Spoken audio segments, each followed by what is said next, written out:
we're talking about like events earlier. Last year, how many events were run?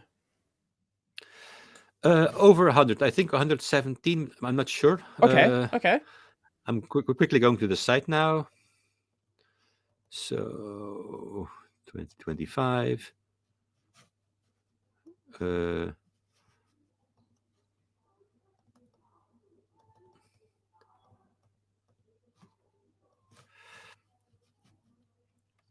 Okay.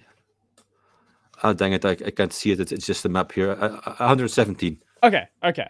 I think. Yeah, something like that. Mhm. So I guess what is your like realistically, right? We can talk about far out goals, but realistically, what is your hope for this year? Uh, I would like to top it. I would be happy if we got 150. Mhm.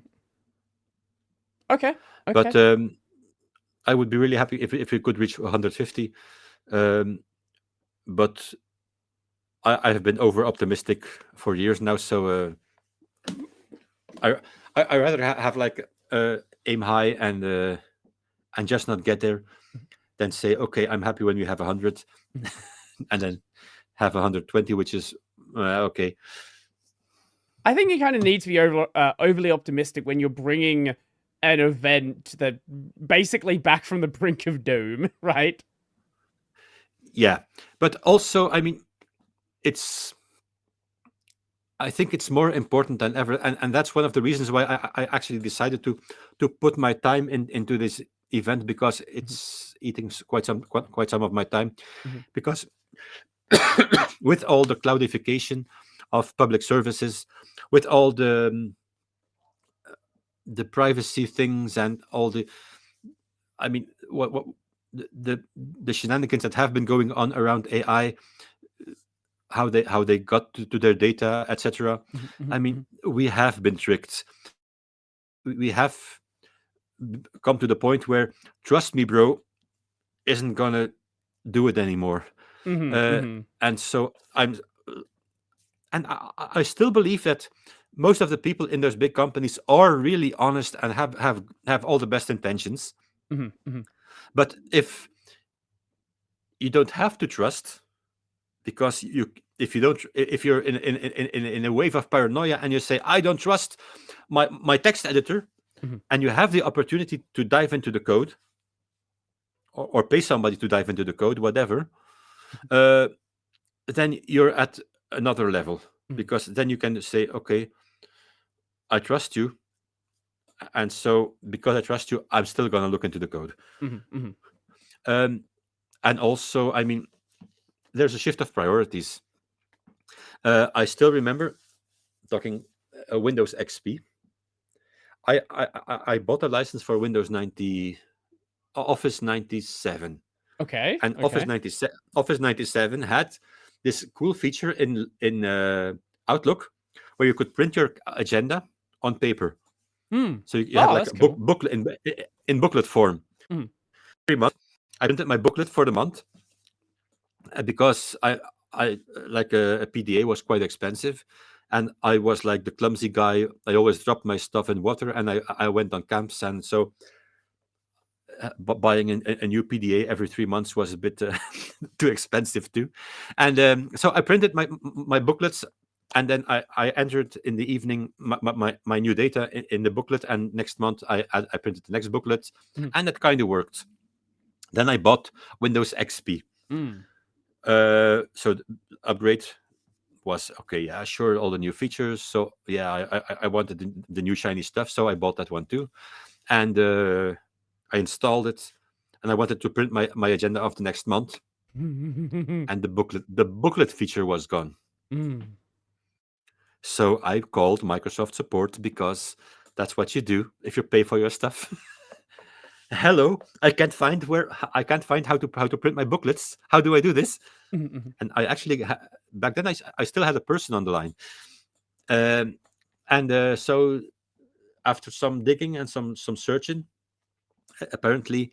Uh, she had to tell me that that feature was no longer supported because there was not enough use of it. Yeah. It's okay, yeah. Right. But then a month later, some small company came with a plugin to print your agenda in booklets, and then I paid another small amount for that plugin, and everything worked again. Everybody happy, including that new company. Um, and but I mean, that's something. This won't happen in open source. Right, yeah. If Yeah, LibreOffice had something like that and then they decided, hey, we're going to deprecate that feature, you could just add the feature back. yeah, that's what I mean. Or you could decide to downgrade again or whatever. I Yeah, mean, yeah. there's options enough. So that's something that I really liked about the open source ecosystem. And I mean, I had like one of the very first HP CD burners too, and I had it like for 10 years. But after 2 years, the Windows drivers were also no longer updated, so that device didn't work under Windows XP anymore. And that's when I was then 2 years later or 3 years later, I I discovered my first Linux. I installed it, and lo and behold, my CD burner worked again. So it had been then dead for 3 years.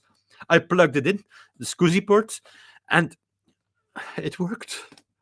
I mean, it blew my mind.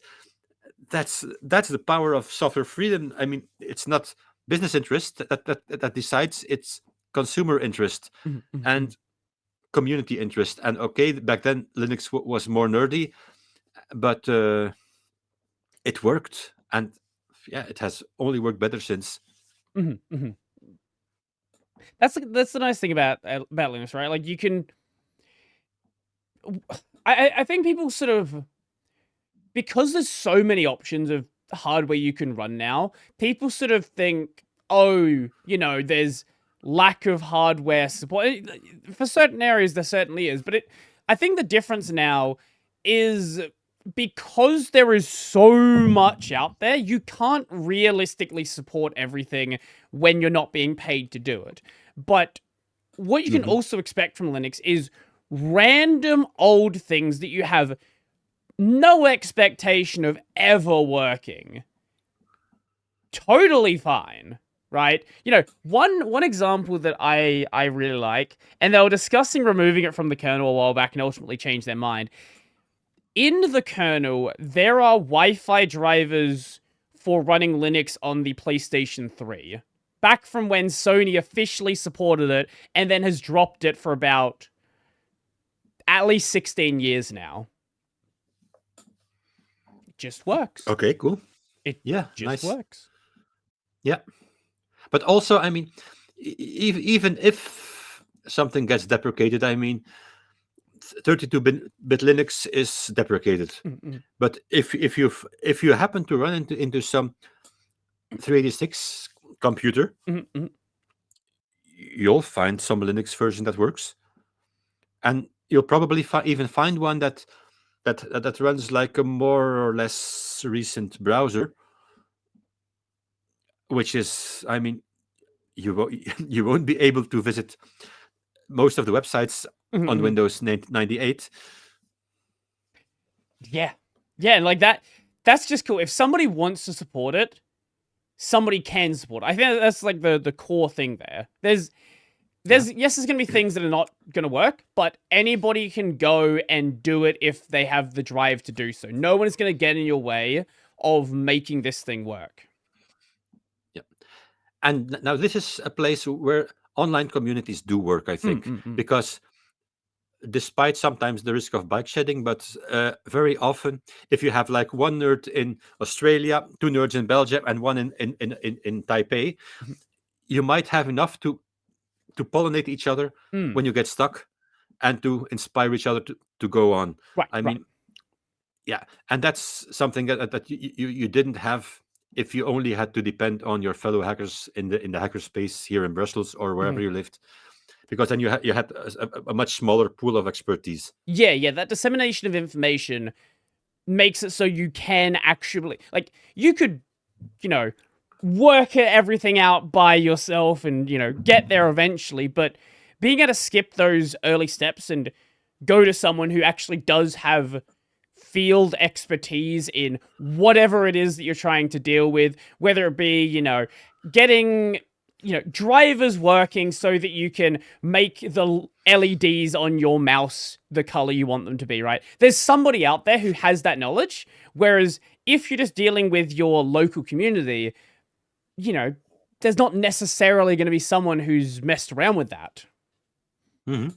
But even if it's just somebody who if you're stuck and fed up and ready to give up, and somebody says you, have you tried this? Yeah, exactly. It just gives you that little bit of incentive, just encouragement, a little bit of loving, maybe. But I mean, I just know that you're appreciated for what you're doing is sometimes even enough, because if you're in the hacker space and you're the only one with that crazy mouse, who cares? But I mean, if that guy in Taipei and that guy in Brussels also have the same mouse as you have, I mean, they're waiting for you, and that helps.